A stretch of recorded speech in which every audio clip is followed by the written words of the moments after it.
Yes. Sorry, I'm having trouble understanding you. Dog, Y-E-S. That's not a difficult concept here.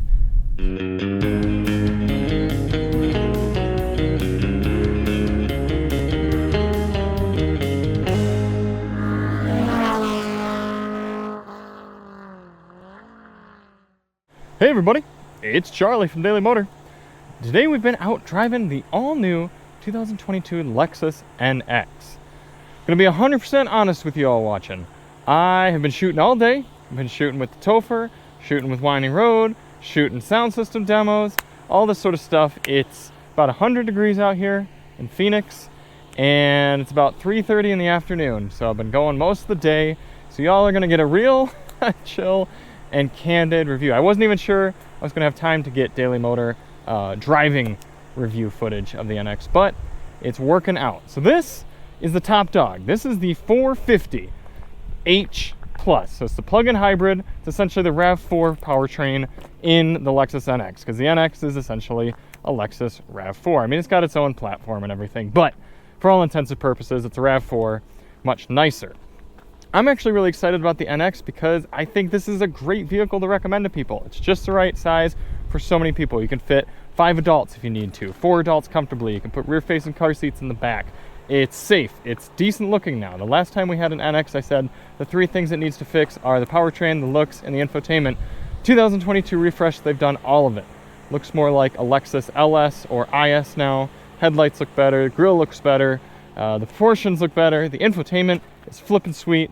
I'm going to do more on that a little bit inside. We're also going to have an infotainment deep dive and reviews of the 10-speaker and 17-speaker Mark Levinson audio systems. I told you guys we've been busy today, so check the links in the description for all of that goodness. So if this is the 450H Plus powertrain, what else is there, Charlie? Well, there's a 350H, which is the same powertrain, just not plug-in hybrid. So it's got a weaker electric motor, smaller battery. You can't drive the 36 miles on EV only like you can with this one. It's also got less power. The one we're driving now is about 306? It's either 306 or 302. 302 horsepower. Torque is not, they're not saying yet, but it's a 2.5 liter. It's actually that really good 2.5 liter engine that Toyota makes. Made it up to this hybrid. So the 450H gets the bigger battery, more powerful electric motor. 350H has just a more mild, if you will, electric motor, and it's just going to operate a lot like that Avalon hybrid we have. So it's a really good powertrain. I'm actually going to drive that one next. We're probably going to wrap up the video on that one. I'll show you guys a little bit more around the interior of the car too on that when we get back with the 350. So anyway, let's vlog this thing a bit, and we'll talk about the other powertrains.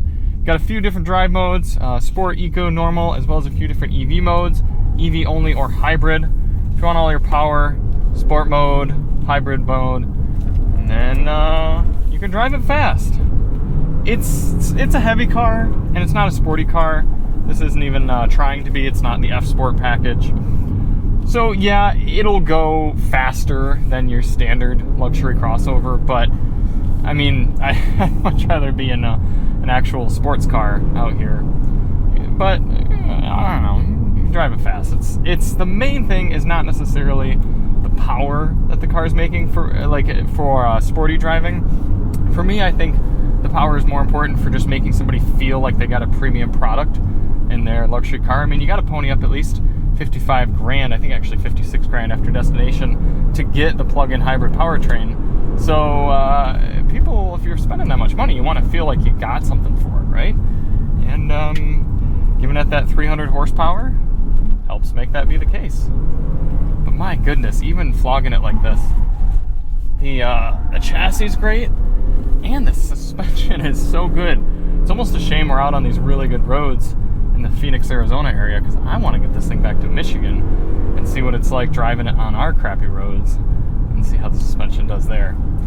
But now that we're through the twisties, let's put it actually into charge mode. You hold down the electric mode button down there, and then what that does is it charges up the battery. No, shocker, right? Charge mode. Charges up the battery with the engine and gets you a little bit more juice stored up for driving in electric only mode later on. And the reason I'm doing that is because I'm such a nice guy.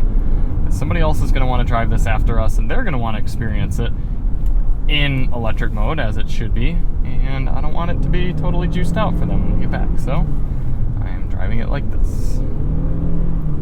Still have plenty of power, though. I mean, look at this.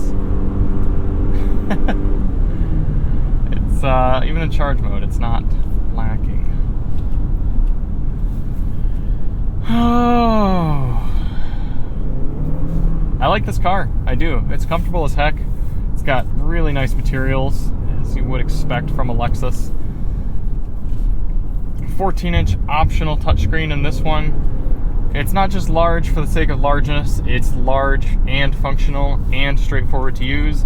You can tell Lexus was sick of getting made fun of for having crappy infotainment, and they outsourced a bit. They've got a company that's not technically Lexus. It's called something like Connected Solutions or Connected something or other. They're connected. That's the point. And they did a really great job at this. There are a few settings, such as sound settings, surprisingly, that are really buried away. But other than that, they make it so you don't have to do too much clicking. And if I can hook up Android Auto real quick, as you'll see Android Auto and Apple CarPlay come up on huge screens in here. It's really neat. All right, it's not connected. Can you connect? There we go. Let's get that going.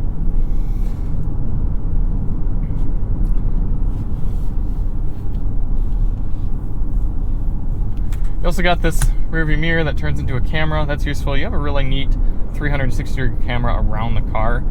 Overall, they've done so much in this NX, emphasizing safety. These doors are actually not mechanical pulls. They're electric, kind of like they are in the Tesla or a few other more high-end cars these days.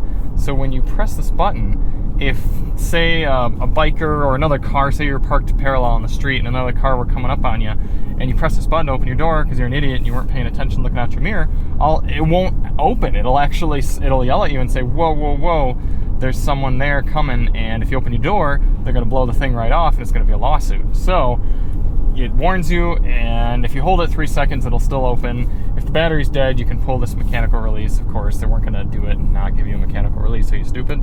But it's cool. I mean, Lexus is doing so much stuff to emphasize the safety aspects of their cars, and this thing, I mean, just go up and look up somewhere if you really care about all the safety stuff. But just know Lexus is looking to make this one of the safest cars on the road. And I trust them. I mean, to be honest, I trust Toyota and Lexus with just about everything these days. They're doing a really good job.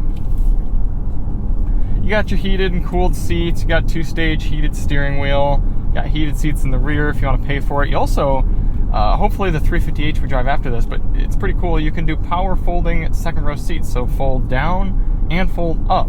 That's really neat.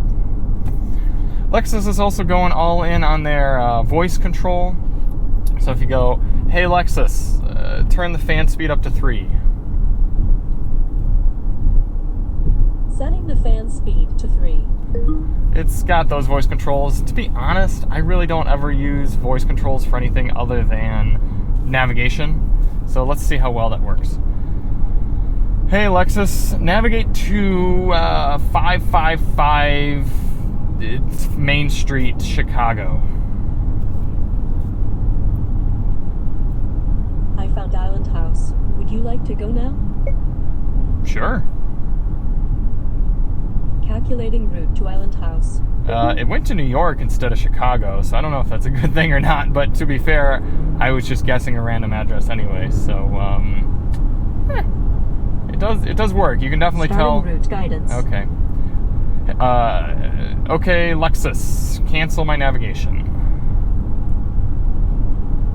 Canceling trip. Yeah, that seems to work decently well.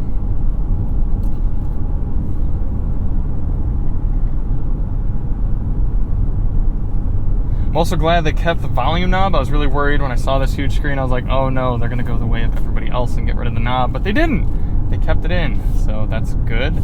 There is no physical control for track selections. That's a bit of a bummer.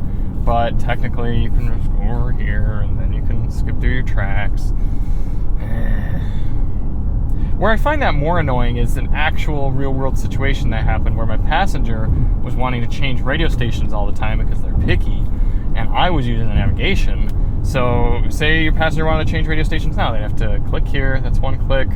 Let's say their audio is already on. FM radio. Alright, so say they're listening to this 99.9. Okay, good song. I'm like, alright, well, I want to see where our next turn is. I'm going to go here to nav. New song comes on. Your passenger's like, I don't like that song. So it's one click. I guess 2 clicks to your other favorites. Or you could tune in to a station. So it'd be nice if you could just click through your favorites somehow physically. But that's nitpicking. Another thing that I was worried about when I saw the presentation earlier today is they said, oh, we got touch-sensitive buttons on the steering wheel. I was like, no! I had flashbacks to the new Volkswagen cars and their awful R-line haptic feedback steering wheels. But no, these are real clicky buttons. You can actually still click them. It's just when you touch your finger on them, up in the head-up display, it has different options. So like, if I click right here, it shows me that this is for cruise control. If I click that, I can go into different modes and have different functions for these buttons, but they're still real clicky buttons, so I appreciate that. Any other nitpicks? It's kind of hard to see the gauge cluster. It's sort of dark in there. You can't really do too much about that. Also, I think there should be a little bit more contrast in the navigation here. All the roads are white, and the screen is white, and the side things are white. They could have a little bit more defined delineation between everything. Back to powertrains. I mentioned there are these 2 hybrid options. What else? Well, there's the 350, and that's giving you a 2.4 liter turbocharged motor. We drove that earlier. I didn't love it. It was okay.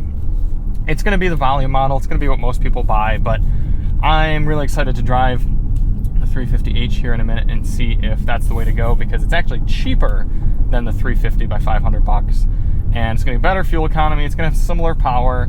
I think that's probably going to be the way to go. The 250 base car comes with the 2.5 liter naturally aspirated inline 4. It's not making huge power numbers, but that's the same engine that they use in the RAV4 and in the Camry, and we know that's a great powertrain for both efficiency and just daily driving abilities. So I don't think you should sleep on that base motor as well, especially because then you can get front wheel drive. And I really don't think there's much reason to get all-wheel drive if you live in a warm climate like this. Like, there's no reason you need all-wheel drive if you live in Phoenix, Arizona. I mean, unless you're doing off-roading, but you're probably not going to be doing much off-roading in your Lexus NX. So I think it'd be cool to try the front wheel drive 2.5 liter naturally aspirated engine as well. So let's hop into that 350h, and we'll do a little bit more looking around the interior, a little bit more walking around, drive that one, and wrap up our thoughts.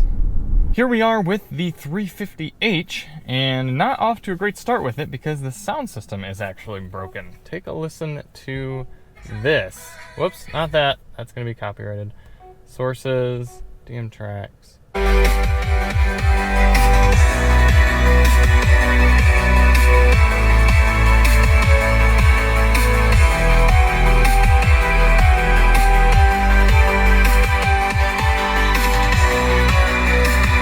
Certainly doesn't sound like a 17 speaker Mark Levinson, does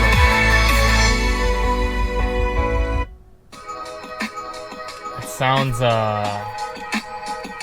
like lo-fi almost, the whole thing.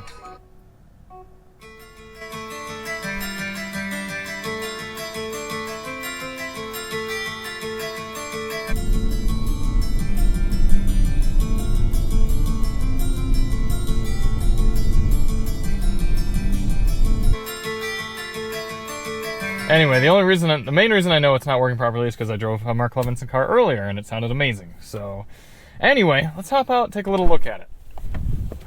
Other than the sound system not working, our preliminary driving has been great with the 350h. It's kind of solidifying my theory that this is the powertrain to get. But yeah, this thing looks nice. I mean, it's not that totally different from a lot of the other cars on the market, but it looks good. It's got an interesting slope to the cabin area, and all the nifty little features are kind of what make this car a nice one to have. You got your, actually I don't think, this thing will kick, but I don't have the key in my pocket, so That's probably why it's not doing it. Trunk, decent amount of space back here. It is a compact crossover after all. A little bit of netting, some metal tie-down hooks, some grocery bag holders on each side. Like to see that. Up underneath the carpet, you do have underfloor storage. In the hybrid, that gets sacrificed a little bit here, but in the gas models, it's even larger. And then you have power rear folding seats, which I think is really nifty. Not only do they fold down to create a fairly flat load surface, pretty large, but you can fold them back up too. Come on. There we go. They come up pretty quickly. I think that's pretty nice to have. It's, having power release is one thing, but being able to go back up, that's another. Oh, another thing, check out these door handles. Let me go over to the other side. They're not real handles, they're just little buttons that you pull, and the door electronically releases. And then same thing on the inside, you push that, just electronically releases the door. Manually, you can pull that, open the door, and there's a little manual pull element right there, say the battery were to be dead. And that kind of goes into the whole safety ethos that Lexus has going on. They want to make it so that if you're in the car, and say I were parallel parked on the side of a busy road, and I were to go and try to open my door, press that, and then it would beep at me and not let me open the door and say, hey, there's somebody coming. Just part of all the safety things I got going on. Another thing they have, it's pretty cool, you press this camera button, and it does a 360-degree sweep of the car and around the car, so you can see if there are any kids' toys or animals or anything like that hanging around the vehicle. Then it sort of zooms out and does this Grand Theft Auto style POV look. Not really POV, third person, I guess is the right term to use there. This powertrain does feel similar to that of the Avalon hybrid, as we kind of predicted. I gotta get my destination put in here. That's actually a decent chance to work on the navigation a little bit more, or the infotainment system. Okay, Lexus, navigate to the Arizona Biltmore Hotel. I found Arizona Biltmore, a Waldorf Astoria resort. Would you like to go now? Yes. Sorry, I didn't hear you. I found Arizona Biltmore, a Waldorf Astoria resort. Would you like to go now? Yes.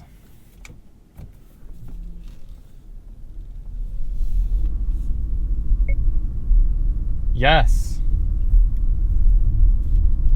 Sorry, I'm having trouble understanding you. Dog, YES. That's not a difficult concept here. Just do it manually, as you often have to with these things. Turn left. I'll be honest, guys. The only car that has ever reliably given us good navigation is our Tesla. It's just it's the best way to do it. Like, just say like, take me here, and it just works.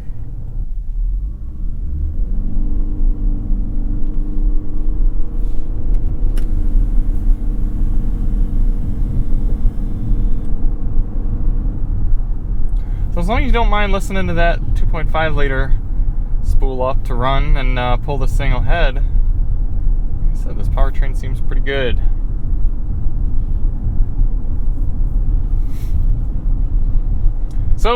So far, except for the sound system in this one not sounding right. I mean, this is a pre-production vehicle, so I can't really fault Lexus too hard.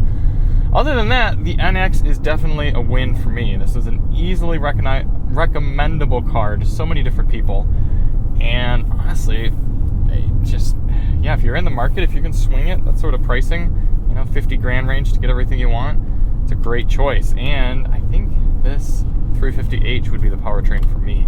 I mean, yeah, I'd love to have the Prime, the Plus, the plug-in, but you got to be able to get your hands on one and pay for it. So it's if you actually care about saving money, the hybrid is the way to go. You get the plug-in if you care more about the driving experience. So thank you all so much for watching. Going to see more on the Lexus NX. Hopefully we can do our Mark Levinson sound system as we get back and get a different car. And we've got the 10-speaker audio system demo. We've got a few other videos we made. We'll put all the links to all of them in the description. And we'll, of course, put the car through all of our testing once we get it back into Michigan. And we'll see you on the next one. I'm Charlie from Daily Motor, and as always, drive on.